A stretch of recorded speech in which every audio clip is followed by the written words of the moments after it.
तो उन्होंने पार्टी बनाई हिंदुस्तान सोशलिस्ट रिपब्लिकन एसोसिएशन।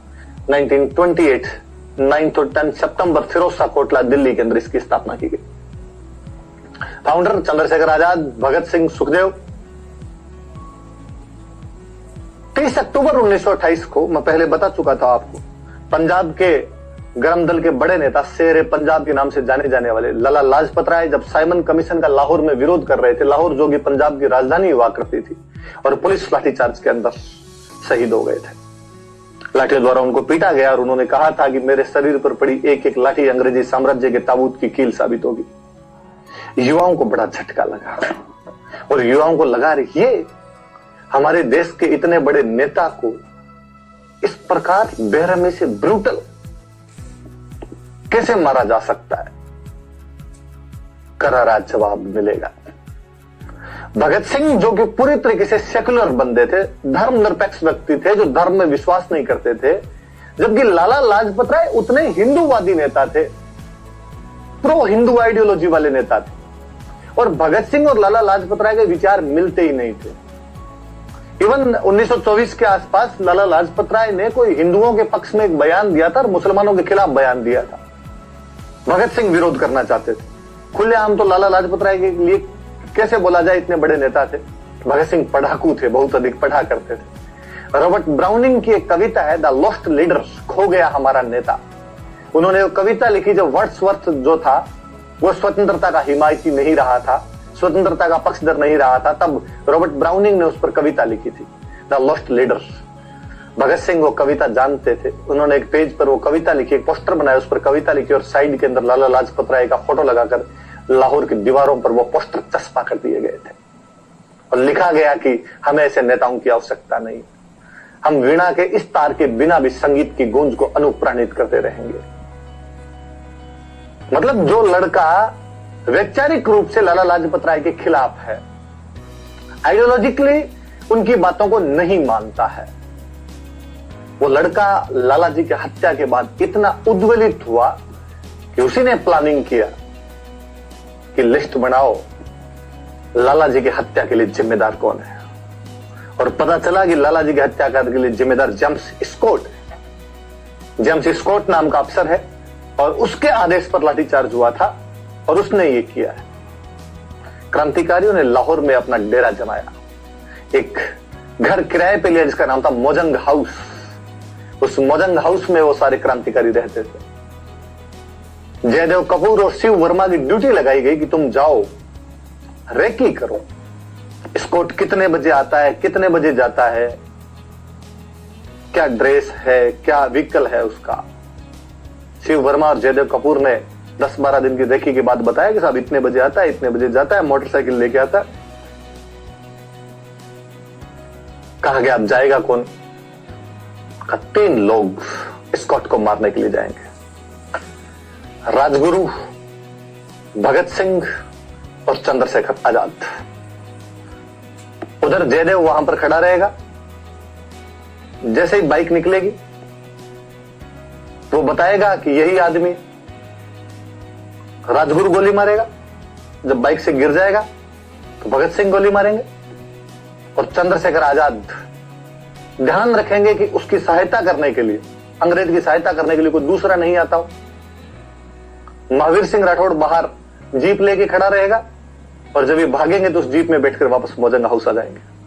पूरी प्लानिंग 22-22, 23-23 साल के लड़कों में क्या गजब की क्रांतिकारिता की भावना थी। वो युवा जोश, उमंगों का जोश होता है, जज्बातों का जोश होता है। कॉलेज में लड़ाई करने जाते तो कुछ यूं प्लानिंग क्या करते थे, हालांकि प्लानिंग ज्यादातर उन दिनों में फेल ही हो जाया करती थी, पर ऐसी प्लानिंग तो करते थे। इन लोगों ने भी प्लानिंग की और बदकिस्मती उस दिन स्कॉट ऑफिस ही नहीं आया। गोरे सारे एक जैसे ही लगते थे, वैसे ही बाइक लेके आया हुआ था जॉन सैंडर्स। और जैसे ही जॉन सैंडर्स निकला बाहर, जयदेव ने उधर से इशारा किया कि आ रहा है, सल्टा दो। राजगुरु आए बीचों बीच और राजगुरु ने एक गोली मारी, एक गोली से नीचे सड़क पे। भगत सिंह आए और पूरी धड़ धड़ धड़ धड़ 8 गोलियां मारी, उसके जमीन पे ढेर कर दिया। पुलिस मुख्यालय के बाहर खड़े थे चन्नन सिंह, सरदार चन्नन सिंह, अंग्रेजों की पुलिस के एक सिपाही। उन्होंने जब देखा कि हमारे साहब को मारा जा रहा है, उनकी वफादारी का खून दौड़ा। भले ही अंग्रेज हो पर अपने साहब हैं, जिसकी खाओ बाजरी उसकी बजाओ हाजरी। और चन्नन सिंह भागे, साहब को मार दिया, साहब को मार दिया। चंद्रशेखर आजाद वहीं खड़े थे। उन्होंने कहा कि तुम वापस चले जाओ, तुम इंडियन हो, हम तुम्हें नहीं मारना चाहते, हम तुम्हें कोई नुकसान नहीं पहुंचाना चाहते। चन्नन सिंह नहीं माने। जैसे पास आने लगे, चंद्रशेखर आजाद ने बंदूक निकाली और चन्नन सिंह को मार दिया। वहां से तीनों भागे और बाहर महावीर सिंह जीप लिए तैयार खड़े थे, उनको बिठाया और वहां से मोजंग हाउस वापस आ गए। एक भी लड़का गिरफ्तार नहीं हुआ। उल्टा जब वो आए तब उनको पता चला कि हम जिसको मारकर आए वो स्कॉट नहीं है, वो सैंडर्स है। लड़कों ने एक पोस्टर तैयार किए, वापस पूरे लाहौर में वो पोस्टर लगाए, जिनमें लिखा कि सॉरी, हम स्कॉट को मारने गए थे पर गलती से सैंडर्स मारा गया। लेकिन हमें इस बात का भी रिग्रेट नहीं, क्योंकि सैंडर्स भी उसी एम्परियलिस्टिक पावर का एक सिंबल है, जिस साम्राज्यवादी सत्ता ने अपने सत्ता के नशे के अहंकार के अंदर हमारे इतने बड़े नेता को सड़क पर बीचों बीच लाकर लाठियों से पीट पीट कर हत्या कर दी थी। बदला लिया जाना जरूरी था। ये बताया जाना जरूरी था कि खून जमा नहीं है अभी तक। ये बताया जाना जरूरी था कि हम अब थप्पड़ का जवाब मुक्के से देंगे। ये बताया जाना जरूरी था कि नया भारत है जो घुसकर मारेगा। मुझे लगता है उस दिन स्कॉट को जब ये बात पता चली होगी तो उसने कहा, बोंगेसा महाराज, सो सलाम महाराज आपको, आज जो आपने बचाया है मेरे को, हर शनिवार आपके तेल पका चढ़ा दूंगा मैं। पोस्टर लगाने के बाद, शहर में दिन दहाड़े हत्या करने के बाद वो लड़के गिरफ्तार नहीं हो पाए। केवल एक निशानी अंग्रेजों को, एक लड़का सिख है, जूड़ा रखता है, बाकी कोई निशानी नहीं मिली। लाहौर पंजाबियों का गढ़ सिख ही रहा करते थे। लाहौर के अंदर सिखों को, लड़कों को पुलिस पकड़ पकड़ के लेके जाने लगी। जो भी घर के अंदर युवा लड़का बाहर आओ, शिनाख्त करवाई जाएगी। भगत सिंह को लगा गिरफ्तार किए जा सकते हैं। गुज्जू नाई को फ्लैट पे बुलाया गया और गुज्जू नाई ने फ्लैट पर भगत सिंह की बाल काट दिए। उसके बाद भगत सिंह ने अपना वो चिर परिचित फोटो खिंचवाए, जिनके अंदर वो हेट लगा रखे हैं और मूछों पर वंट दे रहे हैं। वो फोटो उसके बाद का उनका पॉपुलर हुआ था। सारे क्रांतिकारी बेस बदलकर वहां से भाग गए। The legend of Bhagat Singh देखते तो उसमें फिर एक बहुत अच्छा सा सीन है, जिसके अंदर भगत सिंह, राजगुरु और दुर्गा भाभी तीनों एक साथ लाहौर के रेलवे स्टेशन से निकलते हैं। भगत सिंह थोड़े गोरे चिट्टे थे, हेट लगाने के बाद एकदम अंग्रेज की तरह लगते थे, और वो एक अंग्रेज का वेश बनाकर, साथ में दुर्गा भाभी जैसे उनकी वाइफ है और साथ में राजगुरु जैसे उनका नौकर है जो उनकी अटैची लेके चल रहा है। और वहां से उस कड़ी जो एकदम वातावरण था, सुरक्षा जांच की जा रही थी, उस जांच के बीच से निकलते हैं। और वो मूवी देखोगे तो आप वापस देखोगे उसमें उस सीन कि एक ऑफिसर है, इंडियन ऑफिसर है, और वो एक एक आदमी के लिए कर रहा है, जज के सामने लेके कर रहा है। एग्जैक्टली वैसा ही हुआ जैसा ये लोग चाहते थे। क्या बोले हैं वहां पर ये लोग।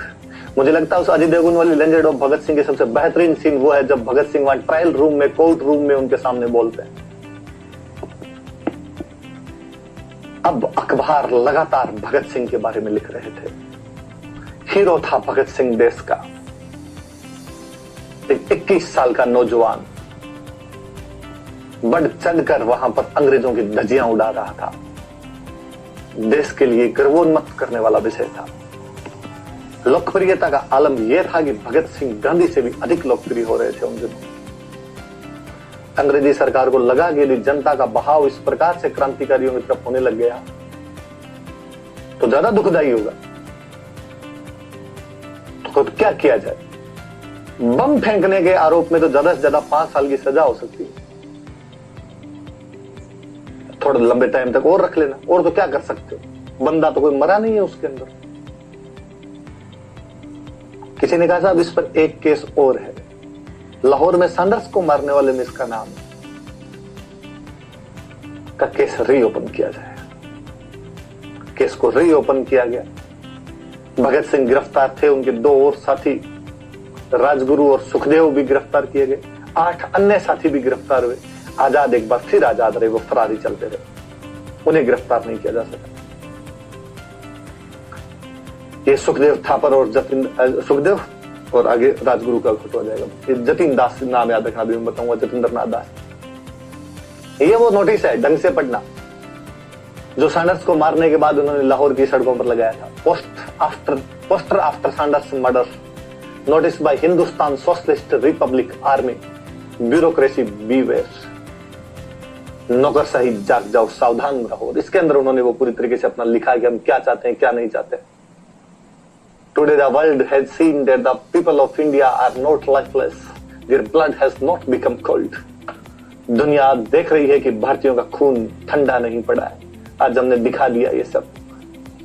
ये एक भगत सिंह की बुक है जो उन्होंने लिखी थी, इसका नाम है वाई आई एम मैनिफेस्ट, मैं नास्तिक क्यों हूं, जो उन्होंने जेल के दौरान लिखी थी। मैं आगे अभी उसकी बात और करूंगा। ये उनकी बुक है। वो आगे पढ़ते हैं। भगत सिंह राजगुरु जेल के अंदर जब खूब सारे क्रांतिकारी इकट्ठे कर लिए गए तो इनके साथ बहुत बुरा बर्ताव किया जाता वहां पे। मैंने बताया कि दो प्रकार के लोग होते थे, एक राजनीतिक कैदी, गांधी, नेहरू, इन सबको जेल में तमाम सुविधाएं उपलब्ध करवाई जाती थी। एक जिनको हिंसा के आरोपों में गिरफ्तार किया जाता था, उनको किसी भी प्रकार की सुविधाएं उपलब्ध नहीं होती थी। इन्होंने कहा कि जब तक ये प्रूव नहीं हो जाता कोर्ट में कि हिंसा हमने की है, तब तक हमें भी वही ट्रीटमेंट मिलना चाहिए जो कि एक पॉलिटिकल प्रिजनर को मिलता है। इसलिए हमें भी अखबार दिए जाए, हमें भी खाना अच्छा दिया जाए, हमें भी डायरी दी जाए, हमें भी पेन दिए जाए, किताबें पढ़ने की अनुमति दी जानी चाहिए हमें भी। या जो भी भगत उनको, नेहरू गांधी को जो भी सुविधाएं मिलती हो हमें भी दो। सरकार ने इसके लिए मना कर दिया। मना कहते हैं उनका भूख हड़ताल। यदि अच्छा खाना वगैरह नहीं दोगे तो भूख हड़ताल करेंगे। जतीन बाबू केमिस्ट्री के लेक्चरर, जिनको बम बनाने के लिए HSRA में रिक्रूट किया गया था, बंगाली बॉय, जब भूख हड़ताल पर बैठने लगे तो उन्होंने कहा कि भगत सिंह, मैं जब तक ये मांगे मान नहीं लेंगे तब तक भूख हड़ताल से उठूंगा नहीं, बीच में मत अड़ जाना कहीं पे। कहा ठीक है। लेकिन जिद पर वो केवल अकेला बंदा ही अड़ा रहा। बाकी सब लोगों ने धीरे धीरे भूख हड़ताल, या तो अंग्रेजों ने जबरदस्ती तुड़वा दी। 4 आदमी बाकायदा पकड़ते, एक आदमी पाइप लेके मुंह के अंदर डाल देता, दूध वगैरह डालने की कोशिश करते, और यदि कोई मुंह बंद कर लेता तो नाक के अंदर घुसेड़ दिया जाता। कहते हैं कि इनमें से एक क्रांतिकारी, वो जो जीप चलाने वाला था, जिनको मोजन हाउस लेके आया था, महावीर सिंह, वो पहलवान था, हट्टा कट्टा था, इसलिए उसकी थोड़ी जिम्मेदारी थी कि जब भी कोई ऐसा दूध पिलाने वाला आए तो वो उसके साथ में लड़ता और उसको भगाने की कोशिश करता है, एक दो का नाक वाक तोड़ने की कोशिश करता। पर फाइनली वो ज्यादा लोग होते तो पकड़ के इनको कुछ ना कुछ लिक्विड दे दिया करते थे। जतिन बाबू नहीं माने। 64 दिन की भूख हड़ताल के बाद में जतिन दास 13 सितंबर 1929 को शहीद हो जाते हैं। जब लाहौर से उनकी लाश कलकत्ता लेकर गए थे तो कलकत्ता के रेलवे स्टेशन में 6 लाख लोग उस लाश का स्वागत करने के लिए तैयार खड़े थे। 2 मील लंबी उनकी शव यात्रा में कलकत्ता पूरा दुख मग्न हो गया था उस दिन। आप सोच के देखिए कि किसी की शव यात्रा में 6 लाख लोग इकट्ठे हो गए होंगे। क्रांतिकारियों की क्या लोकप्रियता रही होगी। अंग्रेजी सरकार और घबराई। सरकार को लगा कि मामले गंभीर होते जा रहे हैं। इस प्रकार शहीदों को यदि हीरो बनाना लोगों ने शुरू कर दिया तो और लफड़ा हो जाएगा। फटाफट लाहौर वाले केस के अंदर कार्रवाइयां करनी शुरू की गई। इसी बीच बाहर चल रहे चंद्रशेखर आजाद अपने एक अन्य क्रांतिकारी दोस्त के घर का जब समाचार सुनते हैं कि उनके घर की हालत खराब है, उनकी मां बहुत ही गरीबी का जीवन यापन कर रही है, तब अपने किसी दूसरे क्रांतिकारी दोस्त को बुलाकर इलाहाबाद के अल्फ्रेड पार्क में कुछ पैसे देकर उसके घर भेजना चाहते हैं। मुखबिरों ने पुलिस को सूचना दी। पुलिस ने पूरी तरीके से इलाहाबाद के उस अल्फ्रेड पार्क को घेर लिया और कहा कि सरेंडर कर दिया जाए। मां भारती का वो लाल जो कभी अंग्रेजों का अपने पर हाथ नहीं लगने देने पाया था, किस प्रकार सरेंडर कर सकता था। पुलिस के एनकाउंटर के अंदर चंद्रशेखर आजाद एक पेड़ की ओर से गोलियां चलाते रहे। अंत में जब उस बंदे के पास केवल एक गोली बची थी, मुझे लगा कि ये भी चला दी तो गोलियां समाप्त हो जाएगी और उसके बाद अंग्रेज मुझे मार देंगे या पकड़ कर ले जाएंगे, और मैं ये नहीं चाहता कि चंद्रशेखर पर कभी फिरंगियों के हाथ लग पाए। उन्होंने खुद अपने गोली मार ली थी। गोलियों की आवाज जब उस तरफ से आना बंद हो गई तो भी अंग्रेजों की हिम्मत नहीं थी कि उस हुतात्मा के उस पवित्र देह के हाथ लगा सके। उन्हें फिर भी डर था कि कहीं जीवित बैठा हो और वेट कर रहा हो कि एक एक जैसे आएगा उनको मार दूंगा। धीरे धीरे आगे बढ़े। फाइनली जब लाश देख ली तो भी उनका डर नहीं जा रहा था। किसी इंडियन को आगे बढ़ाया कि तू देख मरा है कि नहीं मरा है। उसने हिला के बंदूक लेके देखा, उसने कहा साहब मर गया। वो चंद्रशेखर आजाद जो भगत सिंह की फांसी से लगभग 1 महीने पहले 27 फरवरी 1931 को इलाहाबाद के अल्फ्रेड पार्क में शहीद हो गए थे। 23 मार्च 1931 को लाहौर के सेंट्रल जेल के अंदर भगत सिंह, राजगुरु और सुखदेव को संघर्ष की हत्या के आरोप में फांसी लगा दी गई तथा 8 अन्य साथियों को आजीवन कारावास की सजा सुना दी गई, जिनमें वो महावीर सिंह, शिव वर्मा, जयदेव कपूर, ग्यारसी लाल, खूब सारे लोग, यशपाल आदि खूब सारे लोग शामिल थे। इसे दूसरा लाहौर षड्यंत्र मुकदमा कहा जाता है।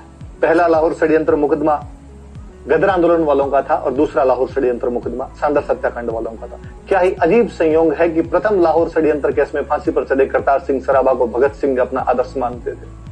उसी प्रकार आदर्श के पद चिन्हों पर चलते हुए भगत सिंह जेल चले गए थे और उसके बाद फांसी के तख्ते पर झूल गए थे। कहते हैं कि उनको फांसी 24 मार्च को दी जानी थी, लेकिन लाहौर के आसपास के गांवों में जब पता चलना शुरू हुआ कि कल सुबह भगत सिंह को फांसी देंगे, तो लोगों के जत्थे वहां से निकलने शुरू हो गए थे। अंग्रेजी सरकार को लगा कि कल लोग जेल तोड़कर इनको आजाद करवा सकते हैं, इसलिए 23 मार्च को शाम को इन तीनों को फांसी लगा दी गई थी। कहा जाता है कि उनको जब फांसी दी गई थी तो जब उन तीनों को बैरक में कहा गया, सब क्रांतिकारी बाकी सब वहां पे बंद थे, सबको पता था कल सुबह फांसी लगाएंगे, पर अचानक शाम को जेलर गया और उसने सुखदेव और राजगुरु को जाकर कहा कि बाहर आ जाओ, तुम्हें फांसी लगाई जाएगी। उन दोनों ने मना कर दिया कि ना, रात अपनी है, सुबह लगाना, जब सुबह की बात है तो अब कैसे लगा सकते हो, पर नहीं खोल रहे हम तो, अंदर से लोगों को बंद कर लिया। तो एक बंदा भगत सिंह के पास गया और भगत सिंह को कहा कि सुबह वाली फांसी का टाइम चेंज करके अभी कर दिया गया, आपको अभी फांसी लगाई जाएगी। भगत सिंह उसकी तरफ देखकर मुस्कुराए और सुबह जब उनके उस दिन सुबह को 23 मार्च की सुबह को जब भगत सिंह के जो वकील थे वो जब भगत सिंह से मिलने के लिए आए थे, तो उन्होंने भगत सिंह से पूछा था कि अंतिम इच्छा हो तो बता दे। भगत सिंह ने कहा कि रशियन रिवॉल्यूशन का हीरो था लेनिन, और लेनिन की एक बुक है जो मैंने नहीं पढ़ी, आप मुझे वो बुक ला कर दे दो। जब शाम को जेलर ने आकर कहा कि इसी समय फांसी लगाई जाएगी, तब भगत सिंह के उस बुक के कुछ ही पन्ने बचे थे, बाकी वो बुक उस पूरे दिन में वो पढ़ चुके थे। क्या निडर निर्भय बंदा रहा होगा जिसे पता होगी कल फांसी लगेगी, पहले दिन बैठकर किताबें पढ़ता होगा। भगत सिंह हंसे उसकी तरफ और हंसकर कहा कि आपकी इजाजत हो तो ये इस किताब के 3-4 पन्ने सफेद जो बचे हैं वो खत्म कर दिए जाए। जेलर ने कहा कि समय नहीं, अब समय हो चुका है, आप बाहर आइए और सुखदेव राजगुरु को भी मनाइए। भगत सिंह जेल से बाहर आए और उन्होंने सुखदेव राजगुरु को भी कहा कि देश के लिए मरने का इससे सुनहरा अवसर क्या हो कि कल की जगह आज शाम कोई फांसी लगाई जा रही है। उन दोनों ने सुना, तू तैयार है कि हाँ, तो हम भी बाहर आ जाएंगे। तीनों बाहर आए, तब तक बाकी क्रांतिकारियों को नहीं पता था कि कुछ ऐसा होगा, लेकिन तीनों जब पुलिस उनको लेकर जा रही थी तब जोर जोर से वहां पे नारे लगाते हैं, इंकलाब जिंदाबाद, साम्राज्यवाद मुर्दाबाद, गीत गाते हैं। सरफरोशी की तमन्ना भी हमारे दिल में है, देखना है जोर कितना बाजुए का दिल, रंग दे बसंती चोला माए रंग दे बसंती चोला। उन तीनों को उस फांसी के तख्ते पर लेकर गए और पूछा गया कि अंतिम इच्छा हो तो बताई जाए। उनका हाथ खोल दिए जाए तो हम तीनों आपस में गले मिलना चाहते हैं। हाथ खोले गए, तीनों आपस के अंदर गले मिले, उसके बाद उन तीनों को फांसी लगा दी गई। वो दिन 23 मार्च 1931 था। अगले दिन जब लोगों को पता चला कि भगत सिंह, राजगुरु और सुखदेव को फांसी लगा दी गई है, देश के बहुत से घरों में उस दिन चूल्हा नहीं जला था, बच्चे स्कूल नहीं गए थे, आंखें रो रही थी। इतना उन्माद अन्य कोई व्यक्ति उत्पन्न नहीं कर पाया जितना ये 3 युवा उत्पन्न कर गए थे। 1908 में पैदा होने वाला एक युवा 1931 में फांसी चढ़ जाएगा, देश को इस कदर झकझोर कर रख देगा, ये अपने आप में एक बहुत बड़ी बात थी। ये इन युवाओं का दबाव था कि अंग्रेजी सरकार को झक मरा के सविनय अवज्ञा आंदोलन जो चल रहा था उसको खत्म करवाने के लिए गांधी जी को बराबर बिठाकर समझौता करना पड़ गया था। उस समझौते में हालांकि गांधी जी पूरा जोर लगाते हैं और वो बात भी करते हैं कि भगत सिंह को, राजगुरु, सुखदेव को उनके साथ दया दिखाई जानी चाहिए, उनको छोड़ा जाना चाहिए। तो इरविन ने कहा कि चूंकि उन्होंने मर्डर किया, मर्डर के आरोपियों को ऐसे नहीं छोड़ा जा सकता। मैंने और बताया था कि कालांतर में जब 23 मार्च को इनको फांसी लगाई गई और 29 मार्च को कराची अधिवेशन में भाग लेने के लिए जब गांधी जी गए थे, तब भगत सिंह के एक संगठन नौजवान भारत सभा के सदस्यों ने गांधी जी के विरोध में नारे लगाए थे, गांधी जी को काले झंडे दिखाए थे। तो नौजवान भारत सभा भगत सिंह की पार्टी हुआ करती थी। 8 अन्य आरोपी जो इनके साथ में थे, जो उस दूसरा लाहौर षड्यंत्र मुकदमे में थे, उनको अंडमान निकोबार की सेलुलर जेल की काले पानी की सजा के अंदर भेज दिया गया, जिसकी कहानियां सुनकर रूहें कांप जाए। वहां पर पुनः उन लोगों ने जेल में कैदियों के प्रति की जाने वाले दुर्व्यवहार के खिलाफ भूख हड़ताल की।